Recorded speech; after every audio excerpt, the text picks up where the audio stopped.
to like.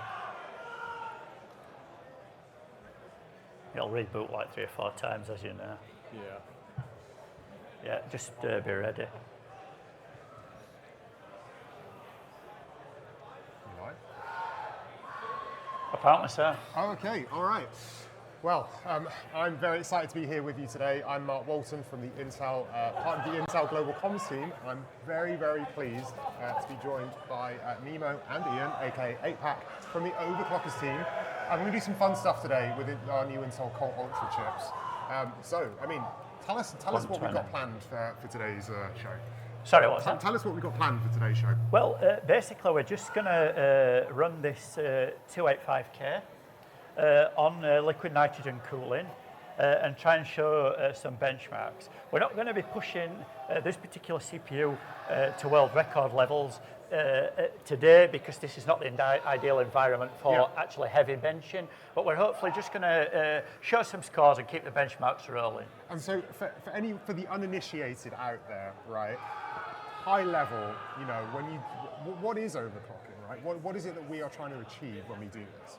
Well, overclocking is essentially gaining free performance, essentially, from adjusting the frequency of the CPU, and in this case, obviously, the frequency of the P core, the frequency of the E core, and actually also the frequency of the cache is helping because that's what's feeding the memory. So it gives you more memory bandwidth by doing that.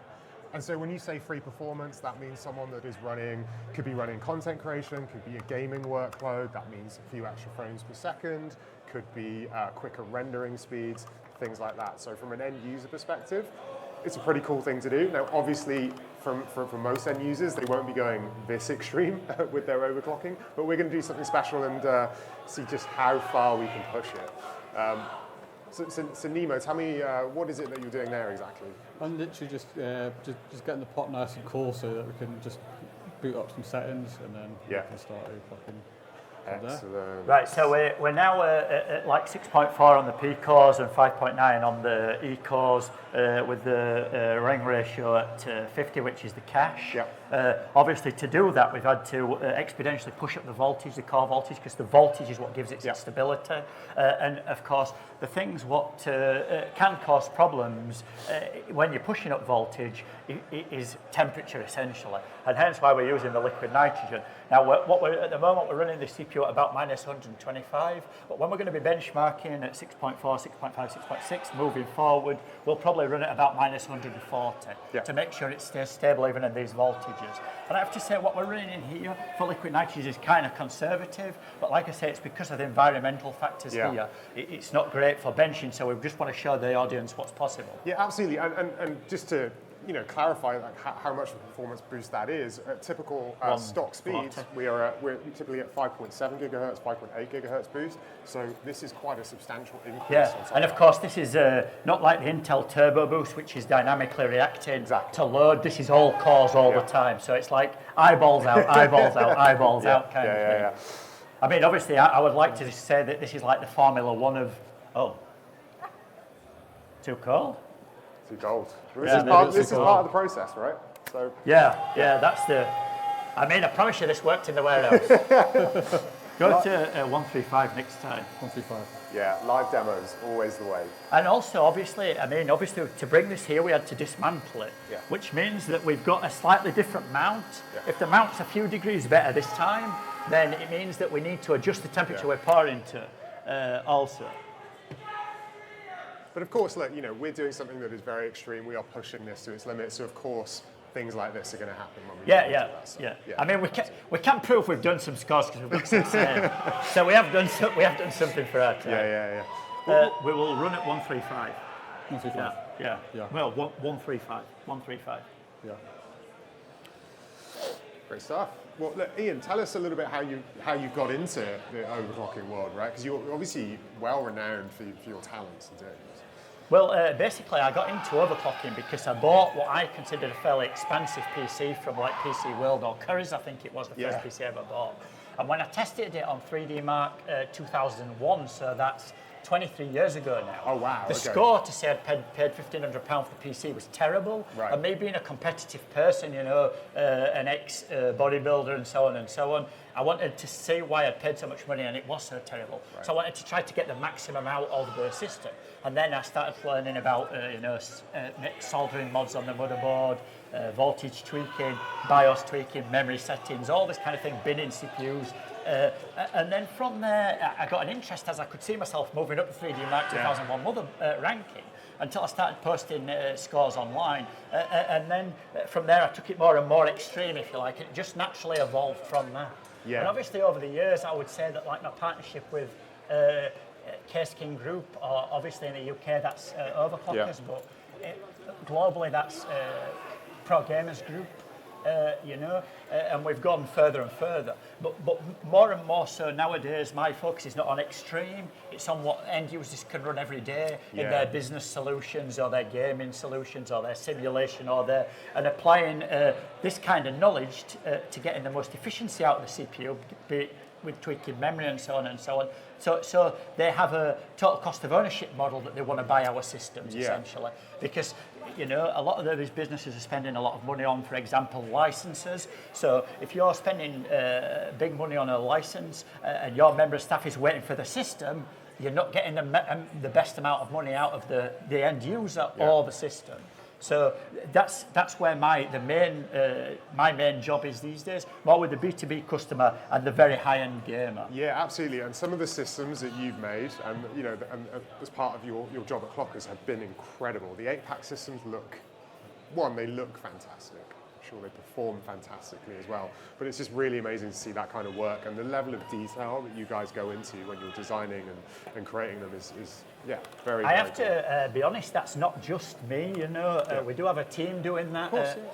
Nemo is a member of what we call the 8 team instead of the A team. But there's several members at HQ who are very good on, for example, CAD, very good on CNC, very good at all different kinds of mods that we can offer within the 8-pack thing, not just the overclocking and tuning.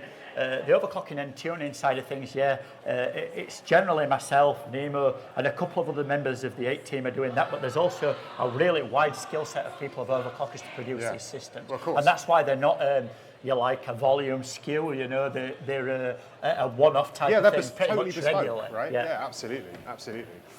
All right, so how are we getting on here? What's well, we're trying 6.4 this time, and I'm just going to run Cinebench. Where are we on the temps, Nemo?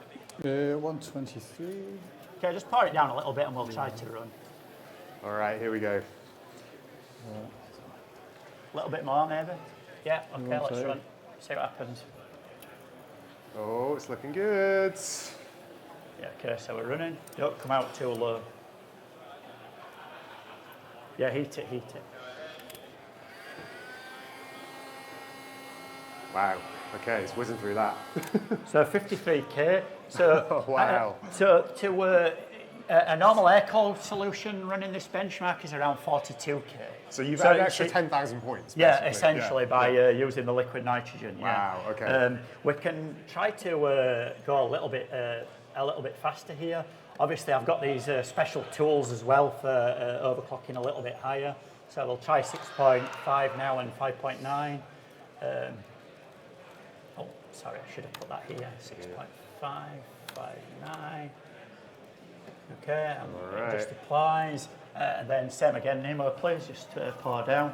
Obviously, a lot of people think that you can just, when you're liquid nitrogen overclocking, that you just pour into the thing, you pour into the thing, you pour into the thing. But that's further from the truth. You know, you have to test the different temperatures that the CPU likes, and you have to really control the temperature. As you could see there, Nemo was pouring down, and then I was scared that it'd come out of the benchmark at the wrong time.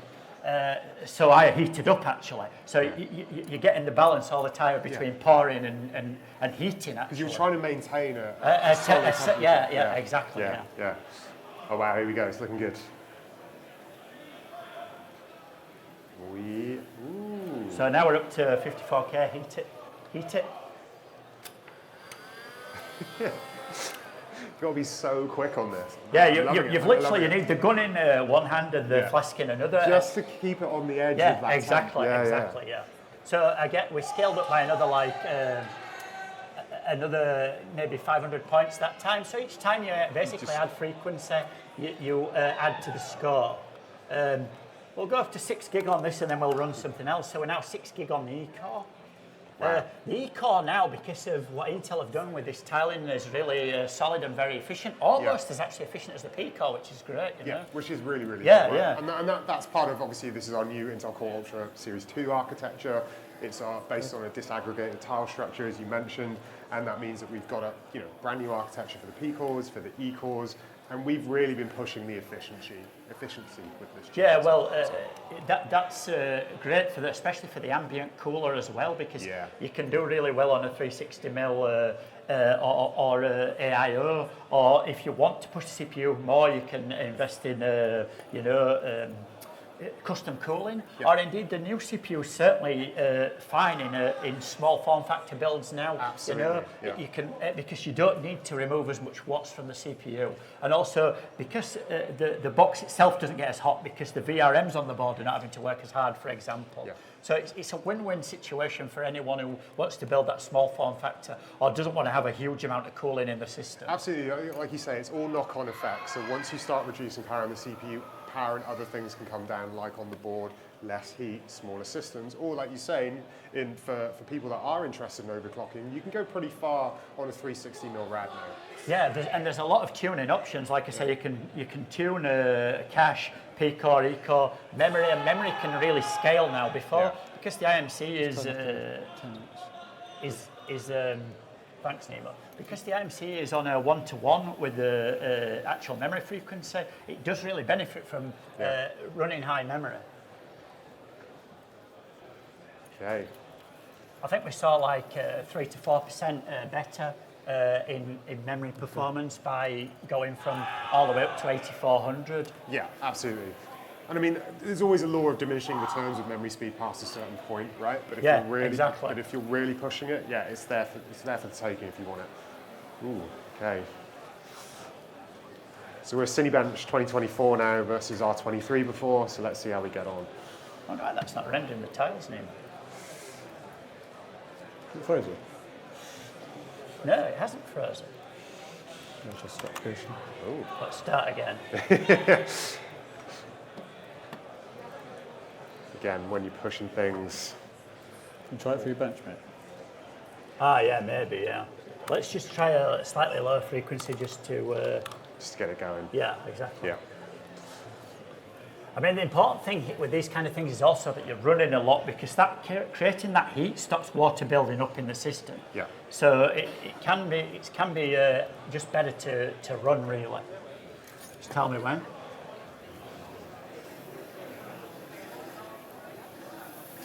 You can go. Well, you were saying earlier, like a lot of the challenge can be like down to the humidity in the room, the condensation that's building up, and moisture and everything. That's really. Oh, here we go. Yeah. Up and running. I mean, obviously we have to prepare the motherboard and everything to prevent as much moisture as we can, but I'm afraid in an air-conditioned room, you are going to get some moisture, which does affect the running of the system. Yeah. Like we'll probably find that when we take this down, you know that the memory modules are actually wet because they've got so cold, and then they've heated up, and there's moisture around the actual CPU itself. So you can only do this for so long now. Yeah, right? certainly, in these conditions, I mean, if you're in the warehouse, which is generally, Overclockers, which is generally a cool environment, it's not too stuffy and everything, then it's a lot easier to counteract the water, if you like, or the condensation. And also, when you're doing that and you're really focused on just running, you're just running rather than, obviously, we're talking and, this is for sure, if you like. Yeah, we're distracting you a bit from the task at hand here. Well, the task at hand here is actually to talk about the new CPU. Right? It's not really to make scores, as I said earlier. But I mean, so you've been running these CPUs for a few weeks now, and you were saying you've been pretty impressed with some of the efficiencies the change in architecture and the efficiency that's come off the back of it. Yeah, for sure. Yeah. I mean, for a lesser frequency, less power draw, and less temperature than the previous gen, you can get very similar results in gaming, sometimes slightly better, Yeah. sometimes a couple of frames worse, depending on the game, but that's the same with anything. Yeah. But especially if you're doing more than things than just gaming, say you're running things in the background, the E-cores have come on so progressively. Yeah. I found about 35 to 40% more efficient, and the clock speed's gone up on those, that you can really, really benefit. So on this benchmark here, we're now at like over 3,000 points, and I think on ambient cooling you'd be around 2,300. Oh wow! So we've gone up a good solid 700 points. Yeah, that's an amazing improvement. Wow. We'll run now a bit of 3D Mark, the physics test on 3D Mark, see how that one goes. Yeah, cool, very cool. Yeah, this is looking good. Ready, Nima? Ready? Remember, it'll come out fast. Yeah. So don't pour too much, basically. I'm going to try to stick about -130. Yeah, should be fine now.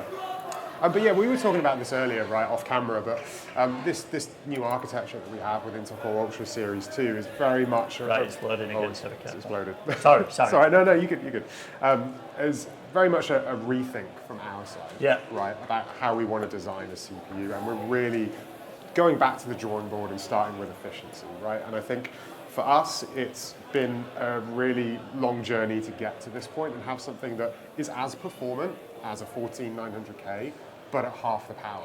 Yeah, which is important to be honest. Which is super important. And I think what we want to kind of highlight to everyone is that this is just the start of that journey, right? This is us resetting on our architecture, and you're going to see us iterate on this like really well over the next few years. Okay, yeah, that's good to hear. Yeah, it's really interesting. And I think for anyone that's on 9th gen, 10th gen, 11th gen, right, you're looking for a new system, I think this is a really great choice because you're going to see that performance uplift while also saving a lot of power too. Yeah, well, I would totally agree. Totally agree. Yeah, absolutely. Cool. All right. So let's. We're still stable. We're still this rocking. test is running. It runs first on the full core count, then on 16, and then slowly down to 1 core. So you'll see the rendering taking a lot more time as it runs on. At the moment, it's only running on 2 threads, and then runs on 1 thread finally, just to check the efficiency on 1 core. Yeah. Because in gaming, let's be honest, like most games, they're not touching more than 6 cores. Absolutely. In fact, certainly esports titles are running on like 2 cores. Yeah. So you don't need more than that really, just for gaming. A fast 1 or 2 cores for an esports player is fine. 100%, absolutely. And so, when we talk about having multiple cores, that really is focused on content creation or heavy multitasking, right? Yeah, so if exactly, you are doing streaming, if you're doing green screen behind you at the same time, etc., things like that where you're pushing multiple things, of course, that's when you're going to need those multiple cores. But if all you're doing is, I just want the most frames possible, then it's very much about just having that strong P-core performance. Well, yeah, I mean, Overclockers, I'll be honest, like, for some of my systems, I sometimes was previously like disabling things like hyperthreading for a gamer, even disabling a lot of E-cores for a gamer so I could push the P-cores higher. And I'm sure in the next few weeks we will also offer a tuned gaming bundle on this. I'm already offering like an already overclocked with tuned memory bundle for like content creation, and it still works well on gaming, but I think we can do a bit better on gaming. Nice. Because all the time, obviously, with this being a new architecture as well, we're getting new BIOS updates which improve the efficiency every single time. So we're out of the benchmark now. Now, on ambient, this is scoring around 20,000 for max threads. Okay. So we're talking about 20% more, are we? Roughly. About 12, 13% more, on the max threads, which is, again, a pretty solid score. Yeah, very cool. And actually, you know what? We touched on this just then. But in terms of hyperthreading, that is one of the big changes that we have made to this generation of processors. Is that we don't have hyperthreading on the CPU anymore, which means when you look in your task manager, for example, you're going to see slightly less threads compared to last gen. However, the performance is the same, or as you say, better. I think it's actually better. Yeah, because like most things are not taking advantage of hyperthreading, and people didn't really realise that. In Linux, traditionally we've disabled hyperthreading for like forever, basically, and Linux is a much more efficient operating system than Windows ever could be. Yeah, I agree with this decision, actually. Yeah, it's a big design choice that our engineers made, right, in order to help us, again, move the architecture forward. And again, you'll see those improvements coming in the future as we, get to grips with this new design. Yeah, so, I mean, you'd rather... oh, did I press the wrong thing? So, Frank, I've got the apprentice telling the master what to do. The hyperthreading, I guess a lot of people leave it on because it comes on at stock and they believe themselves that it's giving them better performance. But actually, a gamer, if they simply went in the BIOS and disabled hyperthreading on all the generations of CPUs, they would see better gaming performance. Yeah. If they're purely a gamer, or if they're purely doing CAD, or if they're purely doing anything that's just running on the single core, they're a high frequency trader, they're just doing editing on the PC but not rendering. There's very few things that actually efficiently run hyperthreading. So Intel's decision to just make all the cores more efficient was a far better idea than sticking hyperthreading up and pushing up the power consumption of the CPU, because inevitably it does, inevitably. And as you say, it is all about the kind of workload that you're running, and again, if you're into tuning things, of course yourself or anyone out there that wants to do overclocking, right, it is very much about identifying the workload that you have, whether it's gaming or CAD or other content creation, and tuning that system specifically for it.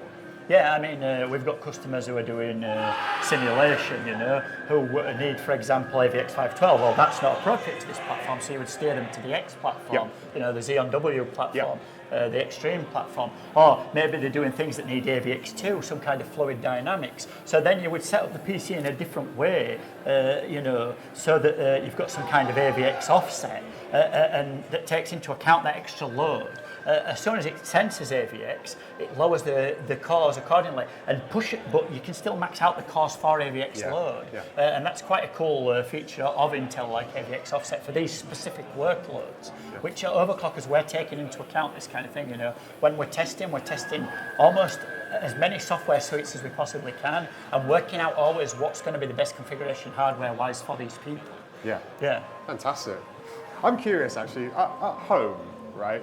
Your day-to-day system. Do you build yourself like a crazy thing? No, I don't. Or do you just have like a standard? Not anymore. The system? daily is not really that good anymore. I mean, it's still a decent system, but it's like a 4090, good platform, reasonably up-to-date CPU and what have you. But generally these days I don't game so much. So why? There's no point to have a system like that when I don't really game. I guess it could feel a little bit like bringing the day job home. Right? I'll be honest. That has kind of had a big effect. I'll be honest, because before my day job was personal training, or I was the manager of a sports centre, all this kind of thing, and therefore the overclocking was fun. Now I won't say it's not fun anymore, but I'm doing it all the time. So therefore, why would I want to do it in my spare time? You need a break, right, when you get home. If you've seen this benchmark run 1,000 times, why are you going to run it on your home PC? It's one of those situations. Absolutely. So how are we getting on here? Are we looking? We'll check the score at the end. Obviously this is actually a GPU benchmark as well, as well as CPU, but we're running it at 1080p to check the CPU as much as possible on a 4090, and we're up at 60,692, I think. Normally this score is around 50k on ambient. Okay. So we're up 10k points. Right. So it's this kind of a VGA benchmark, if you like, that is affected by the CPU. Because we're running it like an esports title, low, and trying to push the frame rate really high. Exactly. Do some refilling. What's that, Nemo? Can do some refilling. Oh, okay. Refills. Yeah, we've got a giant vat of liquid nitrogen behind us. I don't know if the camera can see it, but it's pretty cool. Pun intended.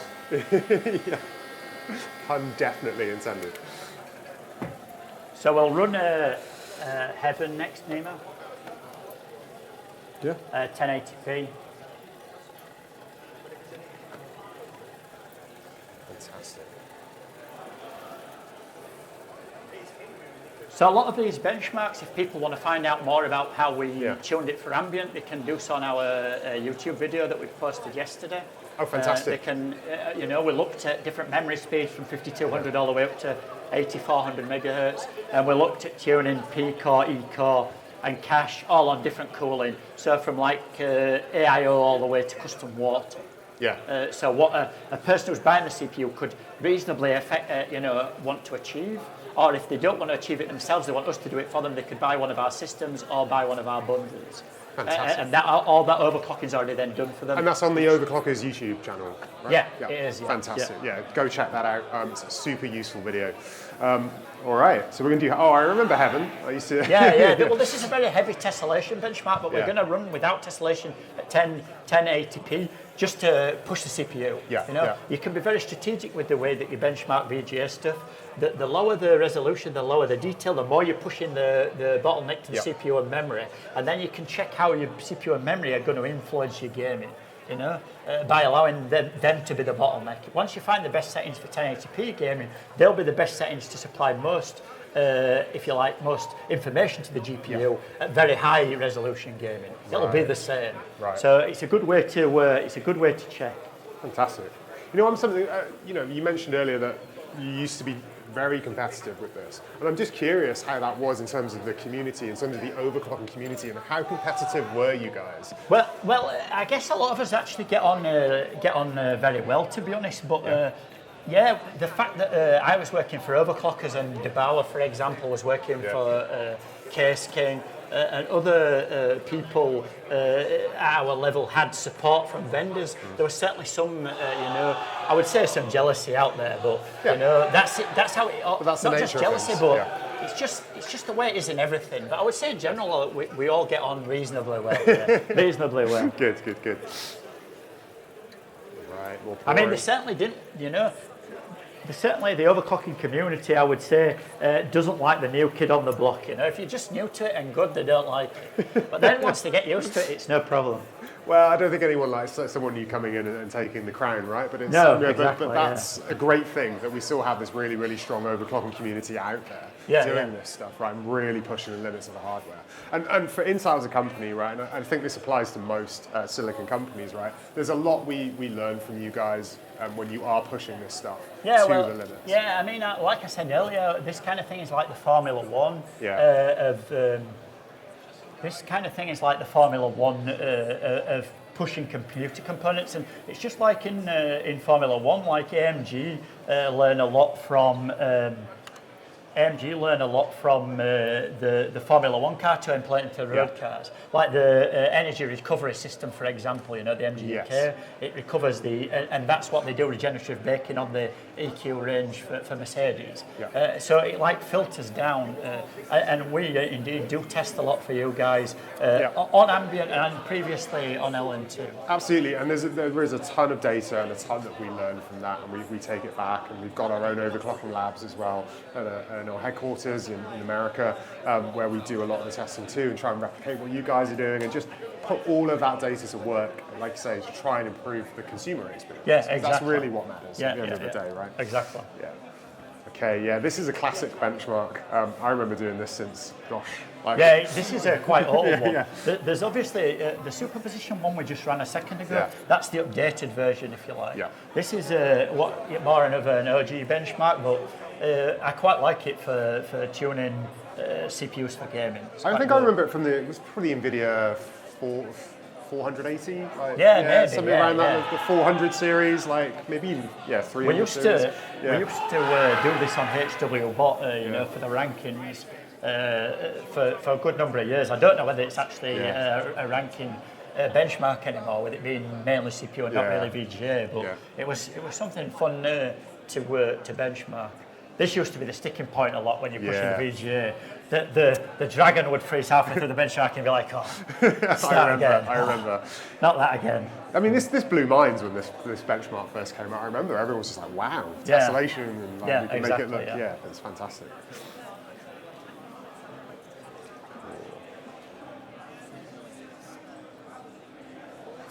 So what kind of temperature are you kind of trying to keep it at when you do this? So you're... We're about minus 130, Right, okay. Minus 130. I mean, the most easy to bench is when you get the setting exactly right, so that you can just pour into the pot. But often then that won't reboot, which we call cold boot. But Now, if you have that situation where it will not then reboot, you have to heat it up aggressively.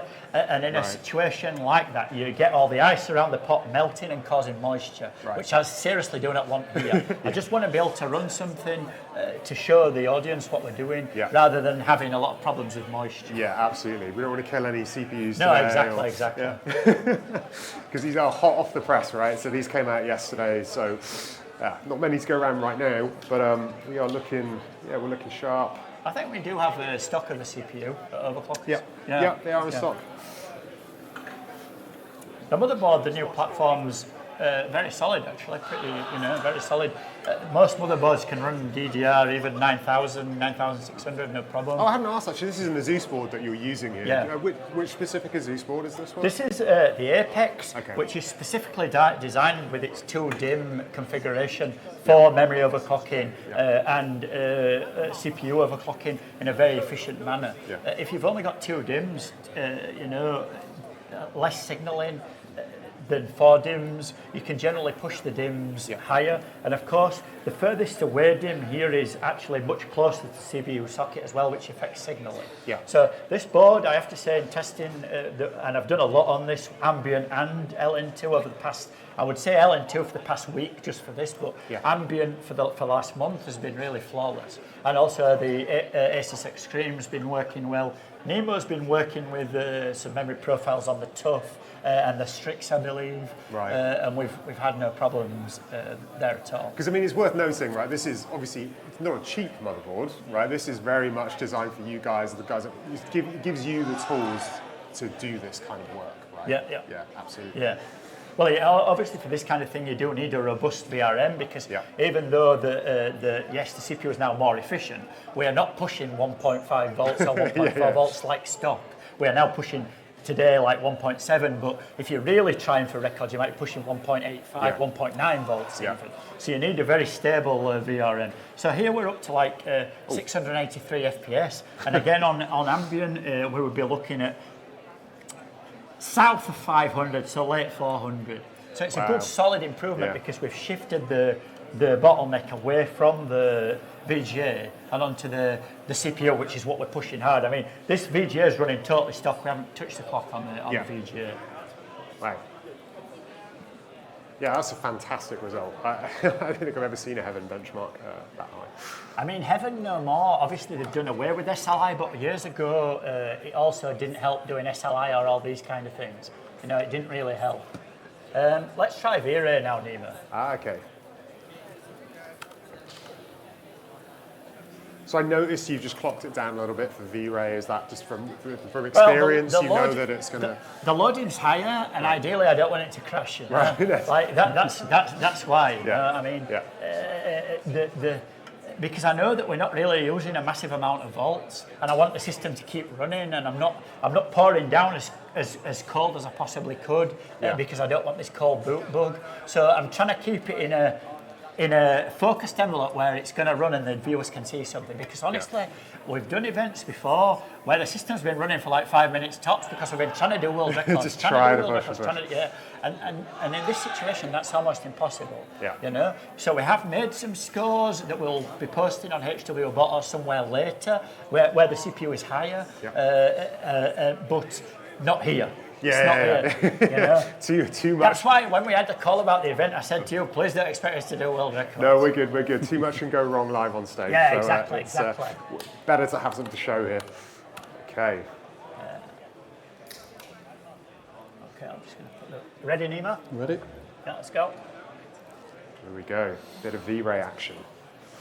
So obviously this is V-Ray rendering, essentially. Yeah. So again, more on the content creation side of things when we talk about the benchmarks. Okay. Yeah, I mean, this CPU is going to be very solid for like, developers, coders, this kind of thing. I want a workstation that's not on the X platform. Yeah. It's going to be good for anyone doing like Photoshop, Lightroom, all this kind of stuff, because that's, that's working on only on the P cores. But then once they come to render it out, it's going to be far superior to previous Intel mainstream generation. Absolutely. Because of those E cores are so efficient. The E cores, we've seen a significant IPC improvement, instructions per clock, for anyone out there who doesn't know, which means, yeah, we can push more instructions, get better performance.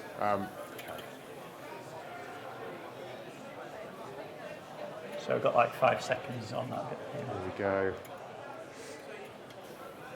Okay. Successful. Yeah. So we're at 53k. Again, under non-LN2, this is about 42.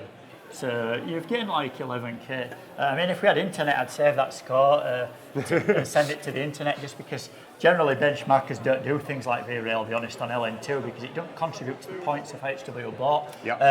And these very heavy loading benchmarks, such as VRAIL, I'll be honest, you're more likely to damage your CPU, right? Right. If you've got a golden CPU, basically, if I'd got a golden CPU that I'd been spending a long time to bin, I would be running all the really light benchmarks, old benchmarks like SuperPi, this kind of thing, before I start running all the massively multi-core benchmarks, because they're the ones that demand a lot of power from the CPU. Yeah. And over time, I'm more likely, honestly, to damage the CPU, you know, because what we're doing here is far in excess of what the CPU is designed to do, you know. It's not designed to be cooled by liquid nitrogen and pushed with these kind of volts. Let's define, when you say golden CPU, what do you mean? Let's define that, please. Well, a golden CPU, I mean, it's one that's like, you know, it's able to overclock, you know, far in advance of what, you know, far better than any other. Yeah. I mean, every CPU meets minimum spec, right? Of course. And that's what Intel's target is, and they all reach minimum spec. But what you're looking for is that one that can go 200 megahertz past minimum, 300, 500 megahertz, this kind of thing. And a golden CPU would be one that can run, you know, Cinebench for this generation. I mean, Nemo had a quick glance on HW, but probably around the 7 gigahertz mark. Right. And this particular one maxed out can do about 6.7 or 6.8. So something that can do another 200 or so megahertz. Yeah. So clearly those CPUs are out there, right? Yeah, you just have to. You have to bin them. Yeah. You have. And at the start of a generation, obviously, we don't have stock until we can sell them. Yeah. And we only have what Intel sends us, which is again pot luck. You know, just like it is from the one off the shelf. It's just pot luck. Okay. Oh, let's sit with frozen. Maybe too cold. There we go. We did. Hey, that was a really good stretch of time before blue screen. We did very well there. Too cold, I think, don't you? Yeah. So we heat up with the heat gun now to like maybe around 100, minus 130, minus 127, minus 125 or something like that. And then the system should reboot. Just to get it back on. Yeah. Right. Yeah. Hey, and we're back. I should have hit go faster. Blame me. Your fault. To be honest, we ran pretty well there. We went I will say, the fact that we managed all of that without blue screening once was actually super, super impressive. And that blue screen was just caused by temperature, caused by temperature. I mean, I've seen a lot of live LN2 demos before, and that we did extremely well to go that far. So it's fantastic work. So we're going to get back up and running again.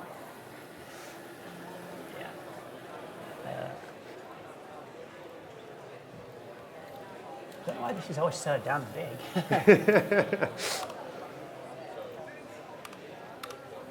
Okay. Right, let's try Corona again, Nemo. Yep. We're not going to be denied by an annoying Corona Absolutely benchmark. not. So tell me about Corona. This is not a benchmark I'm familiar with. Well, Corona Render is actually a rendering engine, if you like, that's very heavily used in the VFX industry, especially for CPU rendering. It's usually for very detailed scenes that people, you know, the artists don't want to render on GPU, and the CPU is much more efficient at that. When it comes to detail, the CPU is still a superior Still the renderer, king, absolutely. It's just the GPU can do it faster, but it depends on what you're... But you're giving up image quality when you do that. Yeah, exactly.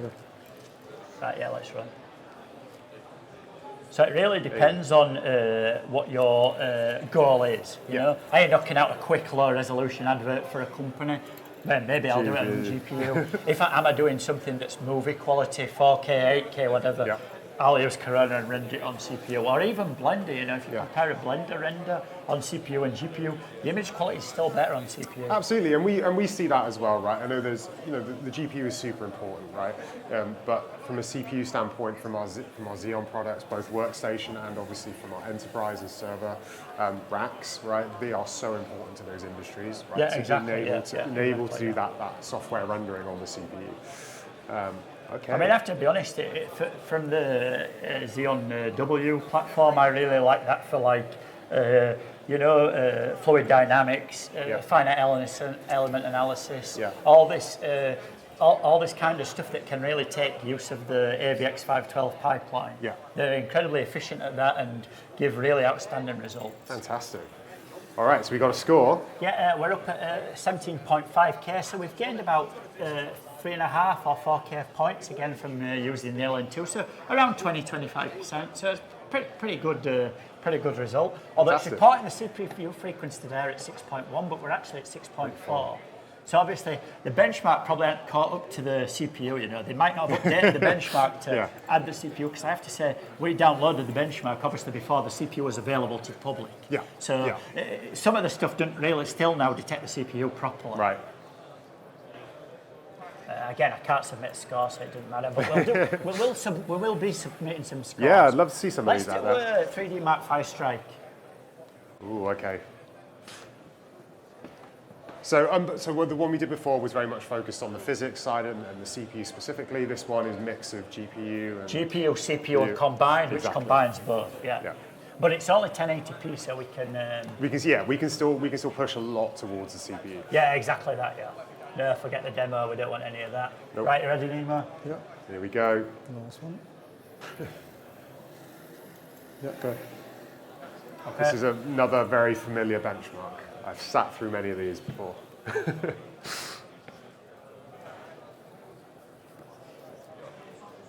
The producers in our ear telling us we're off. Can you believe it? We're off. Yeah, it's saying we've got. How long we got? It's saying we've got 1 minute. You know. 1 minute. Oh, Okay. Well, how long does it take to run Fire Strike? It's probably. Oh, it's about 2 or 3 minutes. Okay. Well, we're not going to have to keep us live for that amount of time. We're not going to get the Fire Strike score. Yeah. We'll let the smackdown on it otherwise. Yeah, absolutely. Come on, we got to get the Fire Strike score in here, guys. We've started now. We've started, so we'll finish. Yeah, we got to finish on a Yeah, high. the old mastermind. But yeah, I remember this benchmark as well from my reviewer days when we used to do a lot of reviewing CPUs and GPUs, and this is one I've sat through many a time. Remember the CPU is next, Nemo, but don't pour it too hard because it's a fast CPU benchmark on this particular CPU. I can remember when this benchmark first started coming out, the CPU benchmark used to take for ages because obviously the CPUs were nowhere near as powerful, but now it's like the CPU benchmark is like it just whizzes and through. If you pour too much, it's like, oh, cold bug. Yeah. That's why I'm just reminding Nemo. I'll be honest, Nemo's taken to this pretty well. He's only been doing LN2 with a few sessions with me in the warehouse. Oh, really? And he's taken to the pouring really well. I thought he was a pro, to be honest. No, he's doing well, I have to say. Yeah, fantastic. Yeah, he's only made a couple of mistakes. So he's doing all right. Hey, we've all got to learn. We've all got to learn. CPU test is next, but don't pour too much. Here we go. This is the one. Just splash. It's going. I mean, when this first came out, this was about 50 or 40, I remember. Like, it's insane now how far we've come. take your time, yeah. I think you take it for granted, right? The uplift in performance sometimes. Yeah, and then exactly, when you see it, Yeah, it should be fine. Good, mate, yeah. Cool. Great stuff. So the combined test to finish, this is a GPU and CPU physics, all combined to give us a score. I mean, I think those who are benchmarking this on HW Bot or on the 3D Mark Hall of Fame, as it's called, now all care a lot more about the CPU than they do the GPU now, you know, because they know that the bottleneck is no longer really the GPU. Yeah. Here But the CPU is still scaling pretty nice. We've got room to grow still. Absolutely. Wow. So yeah, almost 70k.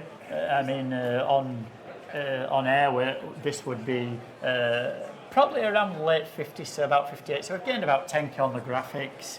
The physics score, obviously, we've gained at least 10k, and the combined the combined, I'll be honest, is not always reliable. Yeah. You know, now and again it's giving you a blooper score, but that's still pretty good. We're still up like 2 or 3k points. So it's not a bad overall tally there. Well, look, that was fantastic, guys. I'm sure the producer's yelling even. Yeah, well, exactly. It was putting us off. We could have done a lot better if he was wanting our telling us to get off. Ian, Nemo, thank you so much for this. That was a fantastic demo, and guys, you nailed it. Like I say, 2 blue screens and an entire LN2 demo. Well, actually not bad, I have to say. We'll I was take worried. that. We'll take that, absolutely. So thanks for tuning in. Keep your eyes on the Epic Land stage for more to come later today. Thank you. Thank you. Right.